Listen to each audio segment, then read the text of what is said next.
사도신경으로 신앙 고백하시겠습니다. 전능하사 천지를 만드신 하나님 아버지를 내가 믿사오며 그 외아들 우리 주 예수 그리스도를 믿사오니 이는 성령으로 잉태하사 동정녀 마리아에게 나시고 본디오 빌라도에게 고난을 받으사 십자가에 못 박혀 죽으시고 장사한 지 사흘 만에 죽은 자 가운데서 다시 살아나시며 하늘에 오르사 전능하신 하나님 우편에 앉아 계시다가 저희로서 산 자와 죽은 자를 심판하러 오시리라. 성령을 믿사오며 거룩한 공예와 성도가 서로 교통하는 것과 죄를 사하여 주시는 것과 몸이 다시 사는 것과 영원히 사는 것을 믿사옵나이다. 아멘. 찬송가 279장 찬송하시겠습니다.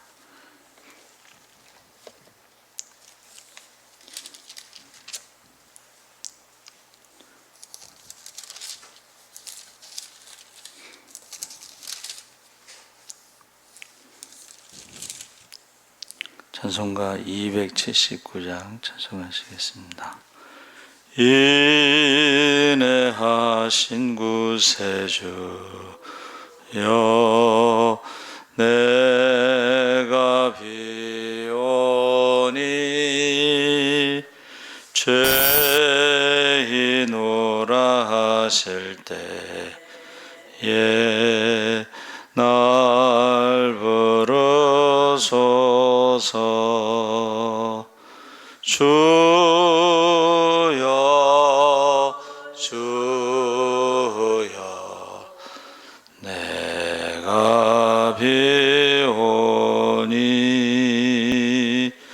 죄인오라 하실 때에 날 부르소서.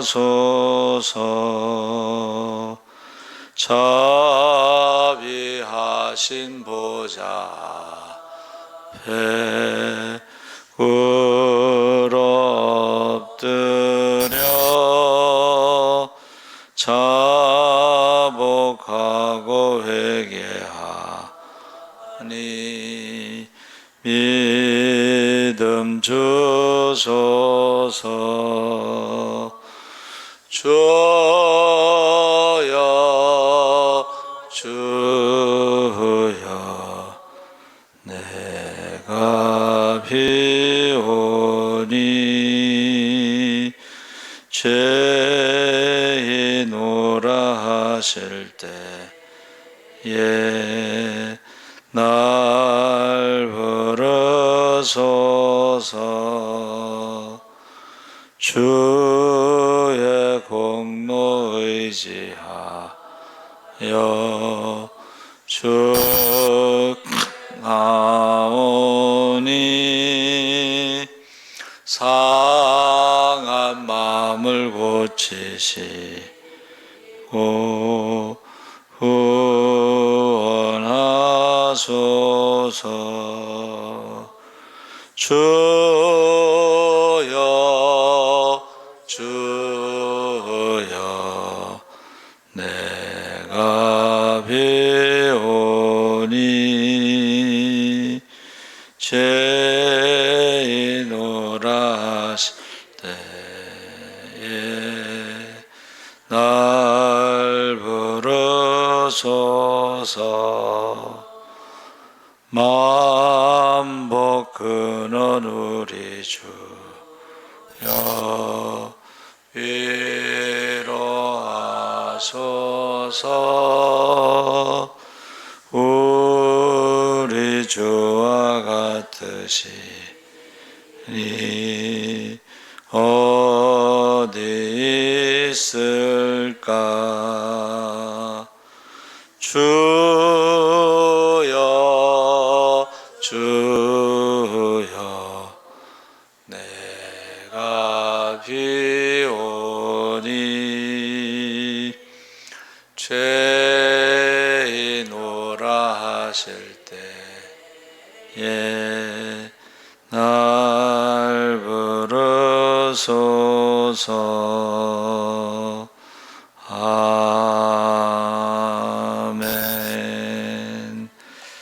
하나님의 말씀은 역대하 33장 10절에서 13절까지 말씀을 보겠습니다. 구약 성경 702쪽에 있습니다.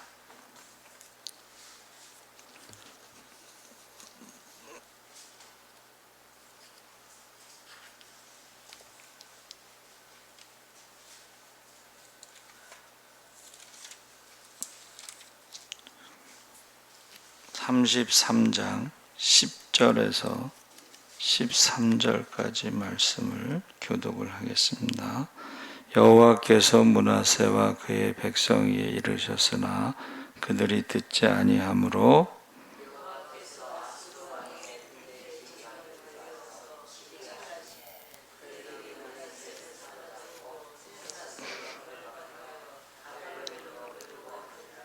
그가 환난을 당하여 그의 하나님 여호와께 간구하고 그의 조상들의 하나님 앞에 크게 겸손하여 기도하였으므로 하나님이 그의 기도를 받으시며 그의 간구를 들으시사 그가 예루살렘에 돌아와서 다시 왕위에 앉게 하시매 므낫세가 그제서야 여호와께서 하나님이신 줄을 알았더라. 아멘. 할렐루야. 잘 오셨습니다. 감사합니다. 말씀의 제목이 므낫세라는 제목으로 말씀을 나누겠습니다. 이 므낫세라는 이름이요, 망각이라는 뜻입니다. 망각, 잊어버림. 여기서 본문 말씀에 보면 이 므낫세가 하나님을 잊어버렸다. 그래서 우상을 섬기는데 그가 하나님이 경고했음에도 불구하고 그것을 듣지 않고 계속해서 우상 숭배를 했을 때에 여호와께서 아수르 왕의 휘하 장군들에게 군대를 끌고 가서 유다를 치게 하셨고 그들을 체포해서 그의 코에 갈고리를 꿰고 놋사슬을 결박하여 바벨론으로 끌어갔다. 그때서 므낫세가 간절히 하나님을 찾고 자기 조상의 하나님 여호와 앞에 엎드려 회개하였다.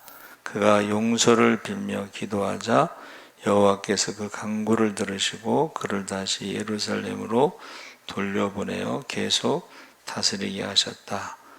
이런 일을 겪고서야 비로소 므낫세가 참 신은 여호와 하나님밖에 없다는 것을 깨달아 알았다. 그래서 므낫세가 55년 동안 우상 숭배를 55년 동안 우상 숭배를 그래서 남유다 신앙 개혁을 일으켰던 히스기야가 죽고 그의 아들 므낫세가 히스기야가 종교 개혁을 했는데 어떻게 그의 아들 므낫세는 하나님을 망각하고 잊어버리고 우상 숭배를 가장 열심히 했던 그것을요, 사람들은 우상 숭배가 아니라 우상 중독에 빠졌다, 그렇게 표현했습니다. 그래서 히스기야가 그 15년 동안 생명을 연장받았죠. 그리고 3년 뒤에 므낫세가 태어났는데 이제 사람들이 생각할 때는 히스기야가 그 아들을 얼마나 이뻐했겠어요. 그 15년 동안 연장받고 3년 뒤에 태어났으니까는 그래서 그 아들에게 야, 하나님이 내가 병들었을 때에 기도해서 15년 동안 생명을 연장시켰고 그 후에 네가 태어났다. 이거를 아마 귀가 따갑도록 딱지가 앉을 정도로 계속 말했을 것이다. 그랬음에도 불구하고 그가 성경에서 가장 악행이 크고 우상 숭배한 그런 왕으로 기록되고 있습니다. 33장 1절 9절에 므낫세가 12세에 철없는 나이에 왕위에 올라 55년 동안 예루살렘을 다스렸고 간신배들의 손에 놀아나며 온갖 악정과 폭정을 일삼았고, 그래서 여호와께서 이스라엘 백성 앞에서 쫓아낸 가나안 족속들의 우상들을 숭배하는 여호와의 마음에 맞지 않는 일들만 골라서 저질렀다. 히스기야가 허물어 없앴던 산당들을 다시 세우고 바알 신을 위해 제단들을 다시 쌓고 나무를 깎아 아세라 여신상을 만들고 세워서 하늘의 1월 성신들에게 기도를 드리며 숭배했다. 그래서 거기서 더 나아가서요, 몰렉 인신제사 있죠. 므낫세의 자녀들을 인신제사로 바쳤어요. 그리고 자기도 점을 치고 우상 숭배를 열심히 했다. 그래서 죽은 이의 혼백을 불러들이는 무당과 점쟁이들을 많이 불러들였고, 성전 안에 나무와 돌로 우상들을 만들어 세워놓고 다윗과 솔로몬의 다음과 같이 말씀하셨죠. 우상 숭배를 금지하라. 그러면서 예루살렘과 이 성전 안에 내가 영원히 머물러 살겠다. 그렇게 말씀하셨는데 그 모든 것을 다 폐해한 것이 므낫세입니다. 우상 숭배로 아주 가득 찬 거죠. 그래서 우상 숭배를 넘어서 이제는 중독이다, 이렇게. 그래서 이방 나라들이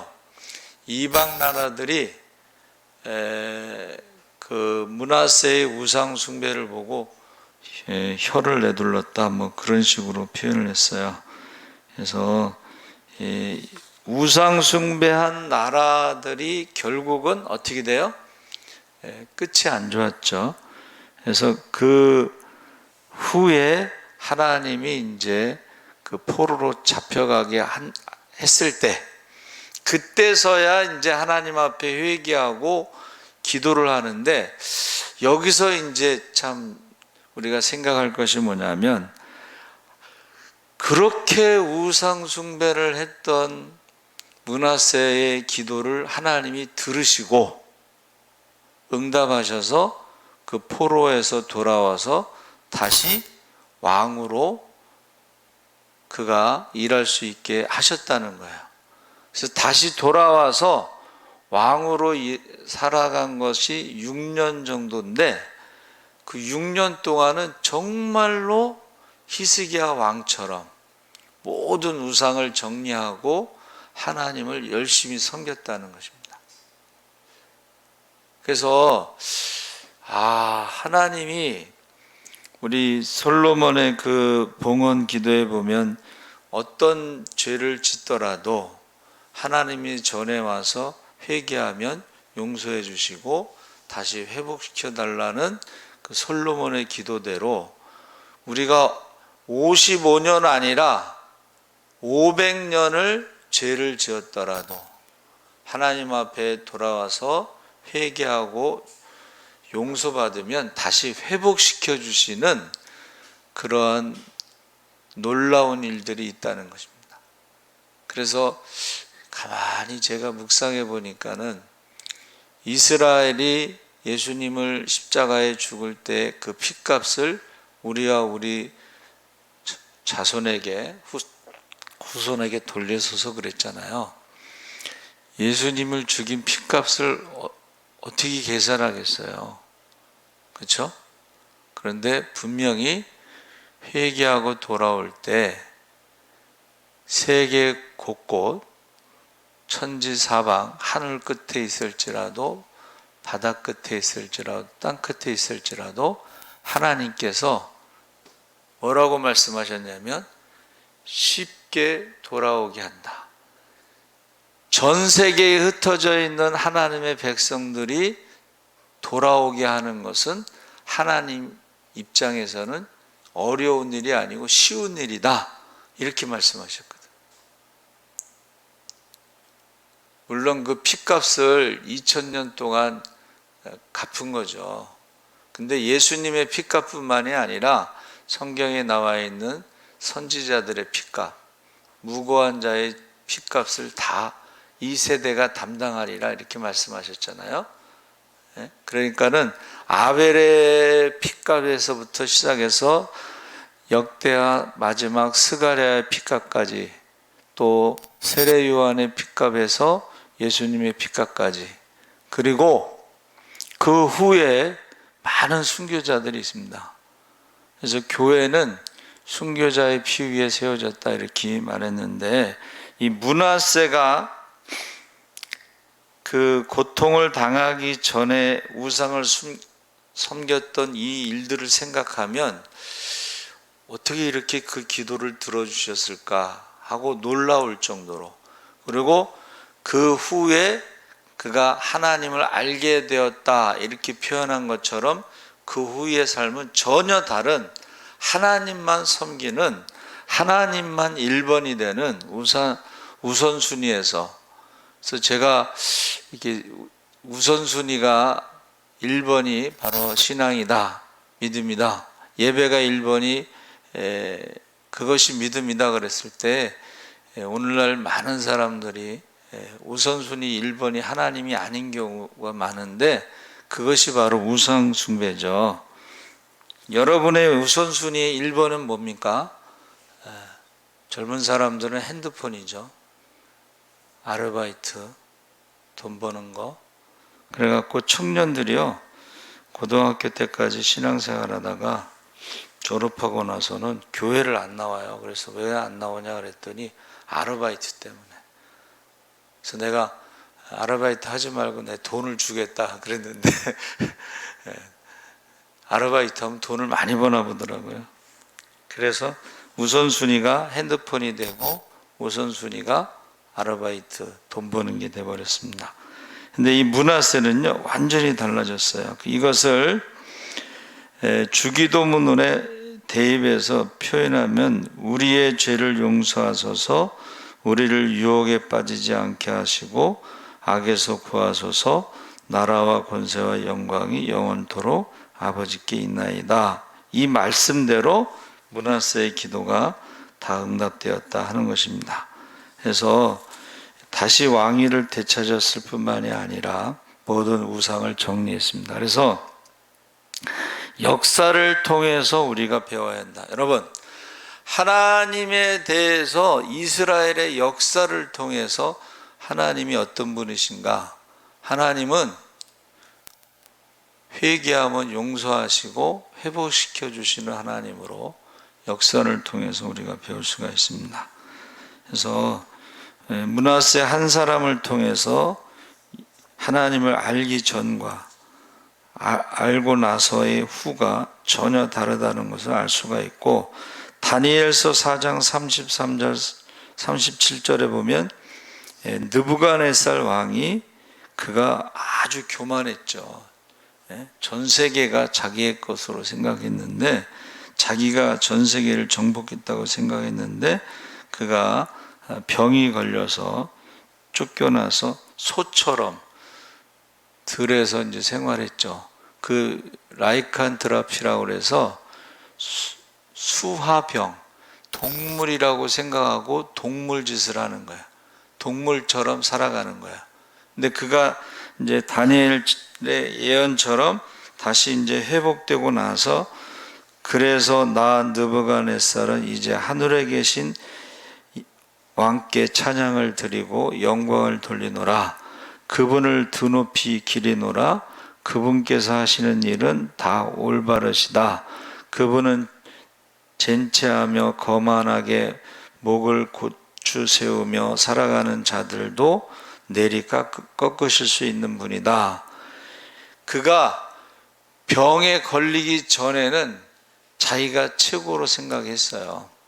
근데 병이 걸리고 나서 다시 회복된 후에는 하나님을 찬양했습니다. 하나님만 인정했습니다. 그래서 역사를 통해서 우리가 하나님에 대해서 알 수가 있고, 두 번째는 하나님이 전적으로 국률의 하나님, 모든 것이 끝났다라고 절망할지라도 그 순간에 회개하였을 때는 다시 용서해 주시고 회복시켜 주시는 하나님을 우리가 경험할 수 있다는 것입니다. 세 번째 우리가 생각하는 것이 그 국률에 대해서 심판을 경고하시는 사랑. 하나님이 계속 기회를 주셔요. 한두 번 기회를 주신 게 아니고 55년 동안 우상을 섬긴 므낫세를 계속 경고를 하신 거죠. 그리고 징계하시는 사랑은 하나님께서 그를 그냥 심판으로 끝낼 수도 있었는데 징계를 통해서 그가 회개했을 때에 다시 회복시켜 주시는 징계하시는 사랑. 그러니까 징계가 없으면 사생자라고 그랬죠. 버림받은 거라고 그랬죠. 용서하시는 사랑. 우리가 생각할 때는 도저히 용서할 수 없는 상황에서 그를 용서해 주셨죠. 므낫세를 통해서. 요엘 선지자, 그러면 우리는 어떻게 해야 되느냐?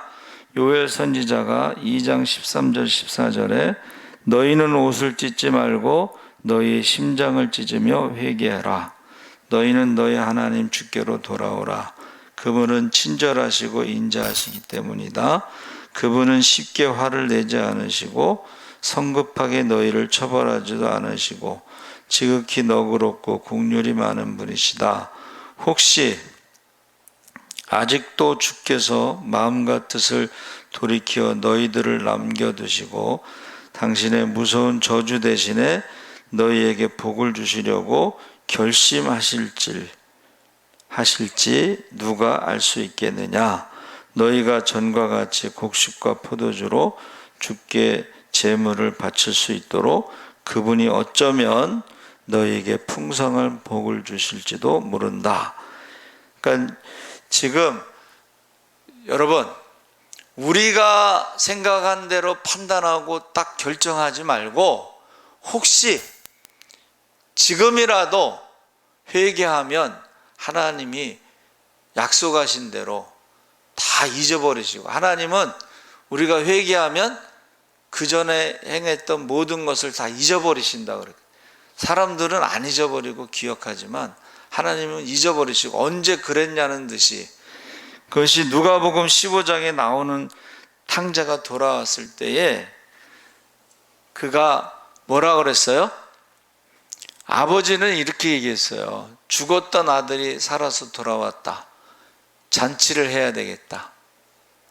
형은 어떻게 말했어요? 아버지의 제사를 창기와 함께 탕진한 그를 위해서 잔치를 베푸느냐? 아버지의 마음이 뭐예요? 탕자가 행한 일에 대해서 말하는 게 아니고 관계를 말해. 죽었던 아들이 살아서 돌아온 관계. 이게 복음입니다. 하나님은 우리가 행한 일에 대해서 말씀하시는 게 아니고 우리와의 관계, 영접하는 자, 그 이름을 믿는 자들에게는 하나님의 자녀가 되는 권세를 주셔서 예수의 이름으로 무엇이든지 구하면 다 들어주실 줄 믿습니다. 형은 뭐예요? 행한 일에 대해서 말하는 거예요. 그게 율법입니다. 그래서 율법으로는 완전한 사람도 없고 의인이 없나니 하나도 없습니다. 근데 우리가 신앙생활할 때요, 희한하게 사람들의 행위에 대해서 판단하고 비판하고 정죄하고, 그거는 하나님이 하실 일을 자기가 하나님처럼 하는 거예요. 그건 큰 죄입니다. 근데 신앙생활을 그렇게 하는 사람들이 있어요. 자기가 하면은 로맨스고 남이 하면 스캔들이라고. 그런데 저와 여러분이 므낫세의 일을 보면, 아니 이렇게 오랫동안 우상을 섬겼던 왕이 하나님께서 징계했을 때에 그가 회개하고 돌아오니까 모든 것을 다 회복시켜 주시고, 그랬던 왕이 이제 하나님을 알고 하나님만 섬기는 사람으로 변화가 된 거예요. 근데 이제 안타깝게도 그 아들이 아몬이 다시 우상을 섬겨요. 그래서 제가 가만히 생각해 봤더니 아들에게 어떤 모습을 보여준 거예요? 우상을 섬기는 모습을 어렸을 때 보여준 거예요. 쉽게 말하면 55년 동안 우상을 섬기는 모습을 보여준 거예요. 그러니까는 그가 아버지가 변화된 그보다는 그 전에 영향이 더 컸다, 이렇게 생각을 합니다. 그래서 저와 여러분이 말로 하는 것보다는 보여주는 게 훨씬 더 영향이 있다, 보여주는 것이. 그래서 우리가 박주창 선교사님이 왔을 때 우리가 어떻게 하는 거를 그 도미니카 학생들이 볼 거 아니에요, 그렇죠? 도미니카 학생들이 보는, 걔네들은 이제 한국말을 모르니까 눈으로 보는 것만 느끼게 되고 도미니카에 가서 말을 할 거예요. 그래서 그 박주창 선교사님이 그 학생들이 이제 한국 교회에서 예배를 4군데인가 이렇게 예배를 이제 주일마다 예배를 드리는데 한국 교회가 너무 이렇게 환영하고 따뜻하게 대하고 이런 것들에 대해서 이야기를 했다고 그래요. 그래서 저와 여러분이 이 문화세를 통해서 아무리 많은 죄를 졌더라도 그가 회개하고 돌아오면 용서하시고 회복시켜 주시고, 그러나 그 아몬 아들에게 아무리 말을 하나님만 섬겨야 된다 말을 했어도 말을 한 것보다는 눈으로 보여준 게 더 영향을 미쳤다 하는 것을 우리가 생각하면서 자녀들을 위해서도 자녀들에게 아무리 신앙생활을 해야 된다, 교회 가야 된다 이런 것보다는, 말로 하는 것보다는 어떻게 하는 것을 보여주는데, 여러분 신앙생활에 제가 말씀드리잖아요. 하나님만 섬기고 예배드리는 것은 반쪽 신앙이라고. 이웃과의 관계도 좋아야 되고 이웃을 섬겨야 되는 생활의 예배가 있어야 된다. 그래서 한국교회가 지금 하나님을 섬기고 예배드리는 것은 세계 최고라고 생각해요. 그런데 이웃을 사랑하고 섬기는 것은 생각해 볼 문제예요. 그것을 우리 자녀들이 본다는 거예요. 하나님에 대해서 예배드리는 모습과 이웃에 대해서 섬기는 모습이 그것을 비교하면서 보고 있다는 것을 기억하시면서 우리가 꼭 하나님을 사랑하고 이웃을 사랑하시기를 바랍니다. 아멘. 살아계신 하나님 아버지 감사합니다.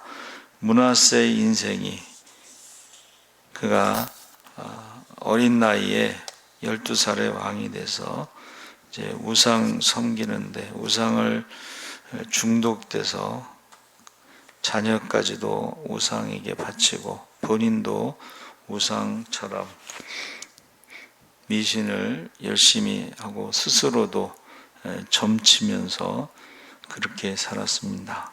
그러나 하나님께서 그에게 경고하시고 하나님께서 그에게 기회를 주셔서 그가 회개했을 때 용서해 주시고 하나님을 알게 하시고